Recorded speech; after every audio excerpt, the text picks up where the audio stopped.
Let's get to the topic at hand. Toussaint, manly jobs. What was your first thought when I sent you that invite for this show?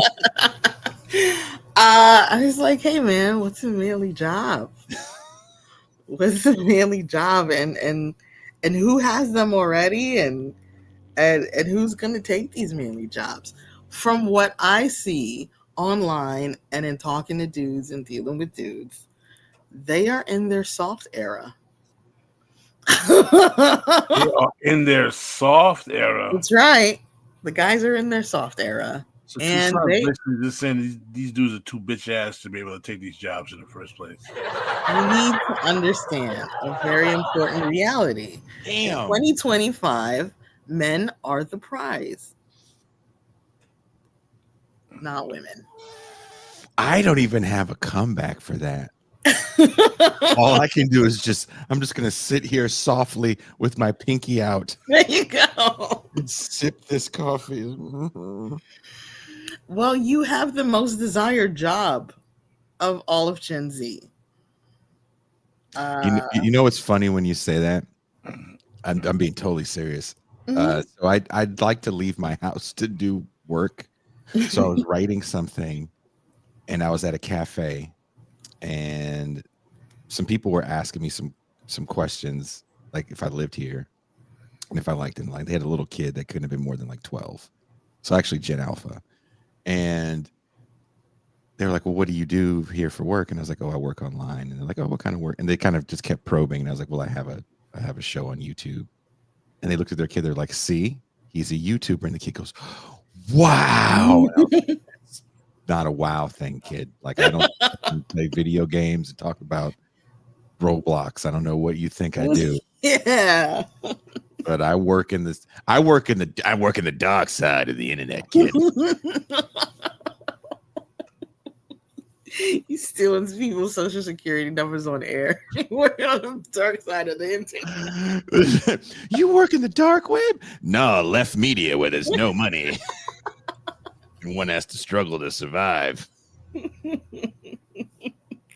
It's dog eat dog in left media, kid.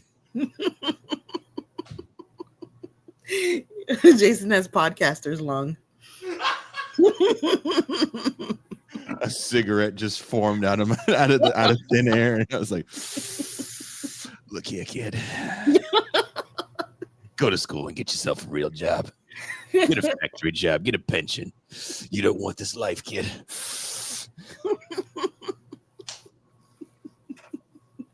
What say you, Mr. Robert? You too are a podcaster with the most desired job. The most desired job is actually influencer. Gen Z, 53% of them want to be influencers. So, as an influencer, Mr. Robert, what do you say? Are these the men? Is this is the kind of manly jobs that these kids want? Yes. I said now I know why you call them soft. Well, hey, damn. They are in their soft guy era. I did not call them soft. But why are they so mean to women on those balloon pop shows? That's part of their manliness. They got tons of sperm stuck in them that can't come out. Oh my god! Wow. I think that's beyond soft guy. Dr. Robert. I think that's prison guy. They're frustrated. Oh, you mean they're angry? Stuck like that? I thought you meant stuck like because they got such a. No. Coming in hot. 10 minutes in. Well, that's what I thought he said this. I think that this notion that Trump is going to be able to bring back the days of factory work and the glory days of men.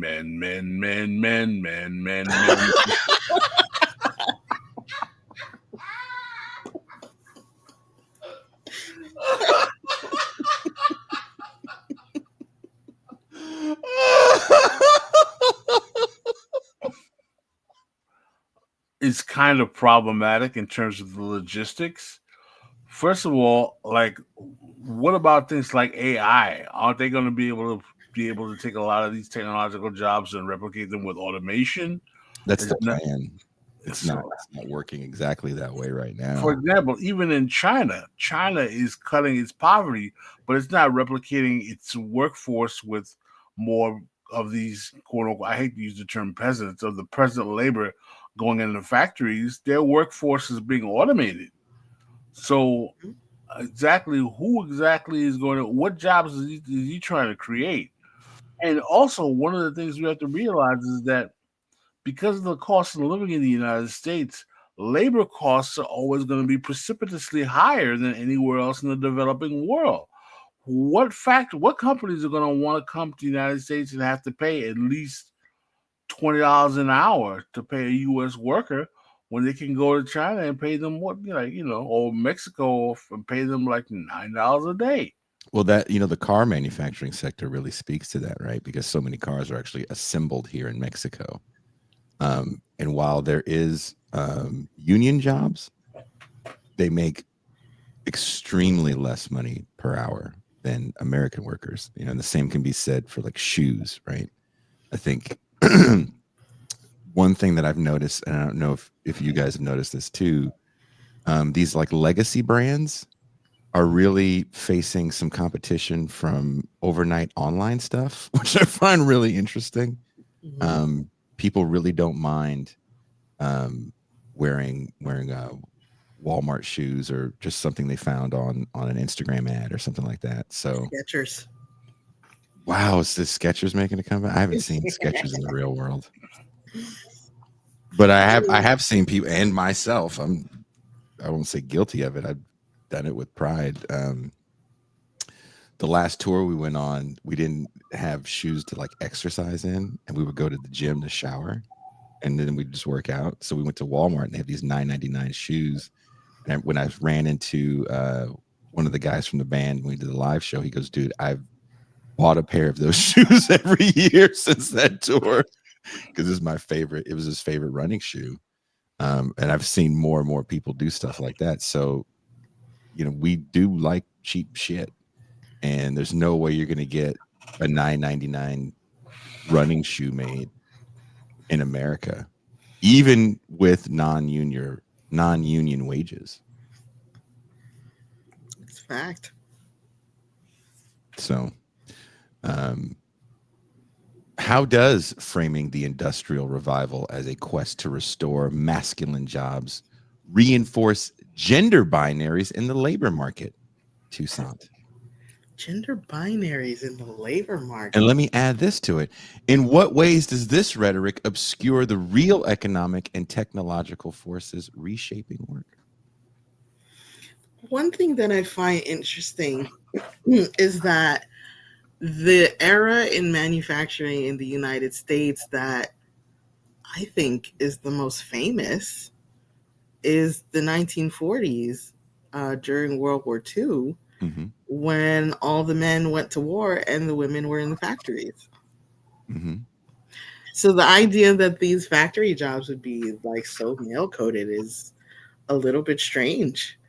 It definitely is part of Eric W.'s right, reinforcing the idea that women need to be in their place. Because as soon as World War II ended, the women were thrown back into the house and pushed into a baby boom. So they were pushed out of the public sector. But then you have women of color who have always been working. My Um, grandmother was a Rosie the Riveter. She actually, they had a whole exhibit where I'm from in Richmond, California, because that was a big hub for building war stuff, and that's where she met my grandfather. oh wow! Yep. Did See, your mom work in that field too, Pascal, or was she in Haiti still? No, my mom was born too. She was too young to be working during the World War II era. She was born in 1941. Oh, okay. So So she was she, still in Haiti. yeah, she was a kid pretty much in that period of time. hmm But no, that's actually really interesting that we look at this and say the word manly jobs when there's also kind of the counter image, I think, of the 40s, and I still see people kind of use this as like profile pictures and stuff, which is the woman flexing, the Rosie the Right. Riveter hmm flex. Um, Isn't it more of a time to look back on when the country kind of came together? Well, I think that let's call it what it is. I mean, Trump. Part of this we cannot forget is existing in a time when there is this never-ending consternation about a crisis of masculinity that's being circulated in the interwebs, and everyone from Jordan Peterson to Andrew Tate to Nick Fuentes is talking about, oh, the men are men, to Candace Owens. The men are soft, these boys. What's the problem? I like, Candace Owens whining about, I like strong men to beat me. He's got to deal with this hair. Who's going to straighten that hair? her and those damn edges. Her and her damn edges. Or lack thereof. I need a strong man that's going to deal with these edges. I need a strong man that can get this hot comb through these weeds. Okay, I'm sorry. Talk about the kitchen, boy.